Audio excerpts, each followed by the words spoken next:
Nick Hollister stood alone in the middle of a forgotten town, holding a crumpled deed that felt heavier than it should have. $2.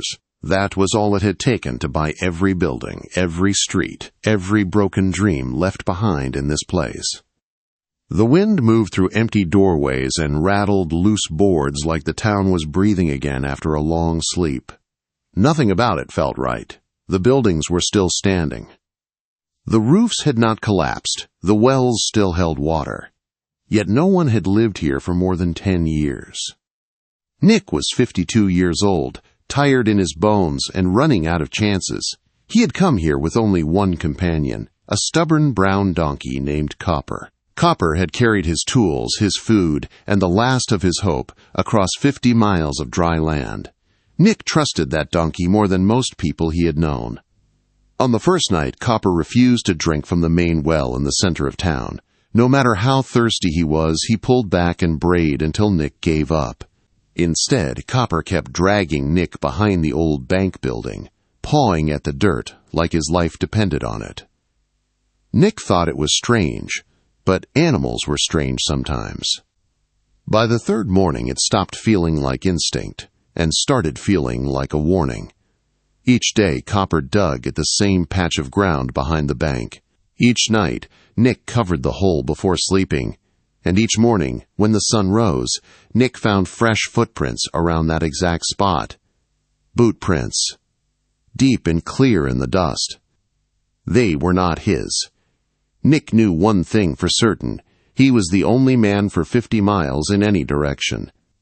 The man who sold him the town, old Rufus Garrett, had said something odd before riding away. He had leaned close and whispered that the place chose its owners. Nick had laughed then. Now, watching Copper dig with a panic he had never seen before, Nick understood that some secrets did not stay buried just because people wanted them to. Nick knelt beside the hole Copper had dug deeper than before. The dirt felt softer here, like it had been disturbed long ago. As Nick brushed soil aside, his fingers struck something hard. Not stone, not wood, something cold and smooth. He pulled out a small metal cylinder, no bigger than his thumb, dark with age and sealed tight. When he shook it, something rattled inside. Before Nick could examine it, Copper froze. His ears snapped forward, stiff as knives. Nick listened, and his stomach tightened. Hoofbeats. Fast. More than one horse. Nick shoved the cylinder into his vest, just as 3 riders crested the hill at the edge of town. They wore dark coats despite the heat, their faces hidden beneath wide hats. They stopped together and studied him like hunters studying wounded prey. Nick had told no one about buying this place. The deed was not even recorded yet. So how did they find him? The lead rider urged his horse down the main street at a slow walk. His eyes never left Nick. There was recognition in them, like this meeting had been planned long before today. Copper backed away, trembling. The donkey had never feared strangers before. The rider dismounted 50 feet away. He was younger than Nick expected, with cold, gray eyes that measured everything. "You are Nick Hollister," the man said. It was not a question. "I am," Nick replied, "and you are trespassing." The man smiled without warmth. He said Rufus Garrett sold Nick the town for $2. He asked if Rufus explained why the price was so low. Nick said the land was worthless, just dust and empty buildings. The man looked past him at the hole and at Copper. He asked what the animal was digging for. Nick felt the weight of the cylinder against his chest. Whatever it was, these men knew about it. "Water," Nick said. "Donkeys can smell it." The man laughed without humor. He introduced himself as Sterling Maddox and said he represented interests that had a claim on the land. His men spread out, cutting off escape. Sterling said the town was not abandoned because the silver ran out. It was abandoned because of what was found underground. People had been searching for it for 12 years. Men had died for less. Nick understood then.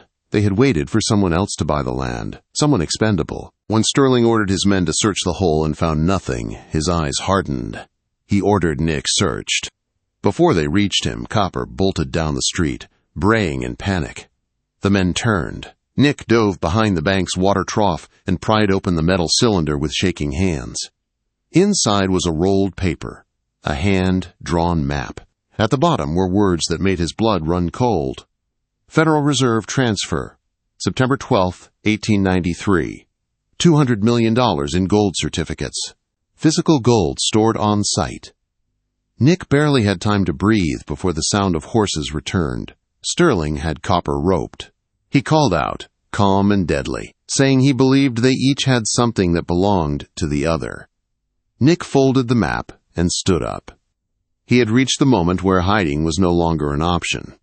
Nick stepped fully into the open street, his hands empty but steady. The sun sat high above the rooftops, baking the dust until it shimmered.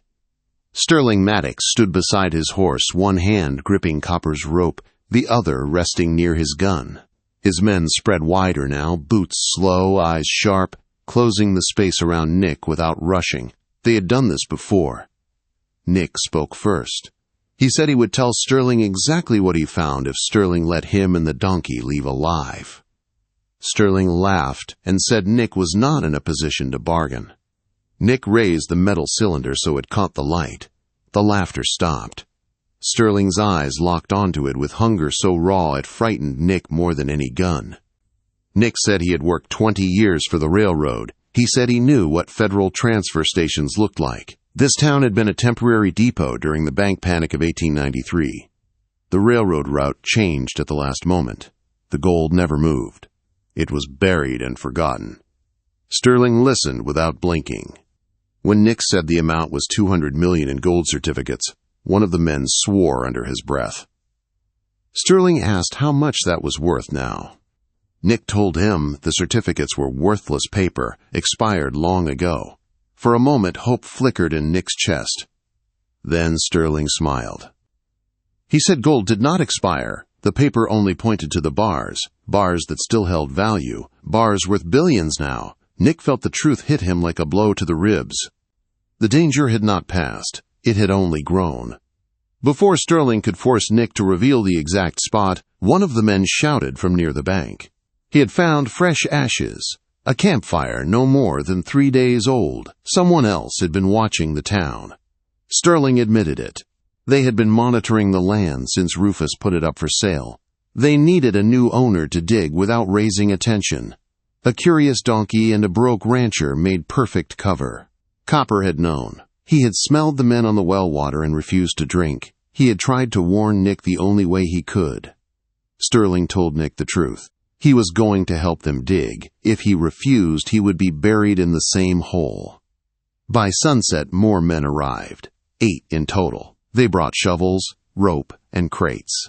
They worked fast and quiet like miners who knew their trade. Nick was forced to watch. His hands were not tied, but every move was followed by a gun barrel. By nightfall, the hole was 15 feet deep. Nothing yet. Sterling grew angry. Nick kept his eyes open and his mouth shut. He watched their patterns. Who stood guard? Who slept? Who drank too much and lost focus? That night, when the camp quieted, Nick led Copper away under the cover of darkness. He climbed the old water tower with pieces of broken mirror he had collected earlier. As dawn came, he caught the sun and flashed it toward the eastern road. 3 long flashes. 3 short. 3 long. The signal railroad men used for emergencies. He held it for an hour, then returned before anyone noticed. The next morning, a shout tore through the town. Sterling's men had hit wood at 30 feet. A crate. When they pried it open, gold bars gleamed in the dirt. Heavy, stamped, real. Sterling laughed like a man drunk on victory. He said this was only the first cache. There were 6 more around town. Nick felt cold inside. If Sterling finished before help came, no one would ever know what happened here. Then Nick heard horses. Not Sterling's men. More. Many more. 12 riders crested the hill wearing badges that caught the light. Federal marshals. The town filled with shouting as rifles came up and horses spread wide. Sterling froze. He demanded to know how they were found. Nick said nothing. The lead marshal rode forward, and announced federal seizure of stolen gold reserves. Sterling protested, waving papers, but it meant nothing now. Shackles came out. Guns were lowered. The gold was loaded into wagons. Sterling glared at Nick as he was dragged away. He said Nick had thrown away billions. Nick said he had kept his life. The marshal stayed behind. He told Nick the land was still his. He told him there was a reward for recovering stolen federal gold. 5%. Nick did the math in his head and nearly lost his breath. He looked at Copper, dusty and tired but alive. 3 days ago, Nick had been a lonely rancher with nothing left to lose. Now he stood in the middle of a town that no longer felt empty. But the story was not over yet. The town fell quiet again. Once the marshals rode out, their wagons heavy with gold and their prisoners chained, dust settled slowly, like it needed time to understand what had just happened. Nick stood in the middle of the street with Copper beside him, one hand resting on the donkey's rough neck. For the first time since he arrived, the silence did not feel threatening. It felt earned. Marshal Thompson stayed behind while his men finished securing the site. He looked at Nick the way a man looks at someone who surprised him. He said most men would have taken a gold bar and vanished into the desert. Nick said maybe once he would have, when he was younger and angrier at the world. But years of hard work had taught him that running always costs more than staying. The marshal told him the government would issue a formal reward once the gold was processed, 5% of the total value. Nick tried not to think about the number because it did not feel real. What felt real was the dirt under his boots, the empty buildings around him, and the donkey who had saved his life without ever understanding how.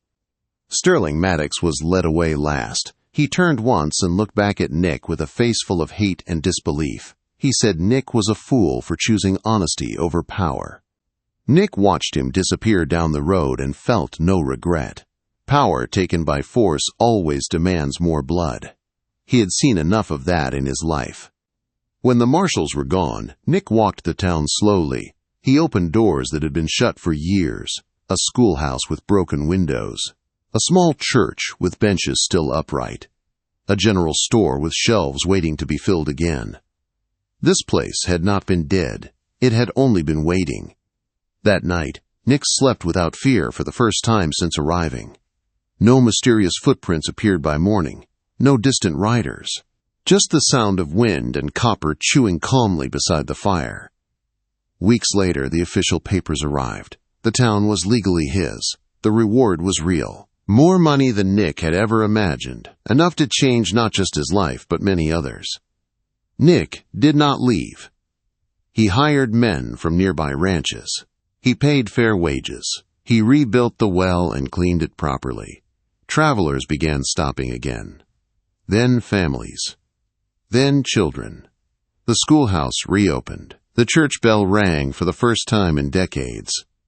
Nick never built a mansion. He kept his small house and his simple meals. He turned the bank building into a place where people could learn trades. He turned empty land into grazing fields. He made the town a place where no one was invisible. Copper stayed by his side through it all. The donkey grew older, slower, but still stubborn. People laughed when they heard the story of how a donkey found buried gold, but Nick always corrected them. He said the donkey did not find gold. He found the truth buried under greed. Sometimes, at sunset, Nick would stand at the edge of town and look out over the land. He thought about how close he had come to losing everything.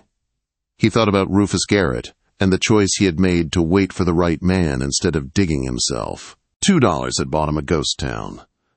Courage had made it a home. And in the end, Nick Hollister understood something simple and solid. Wealth could rebuild buildings, but only integrity could rebuild a life.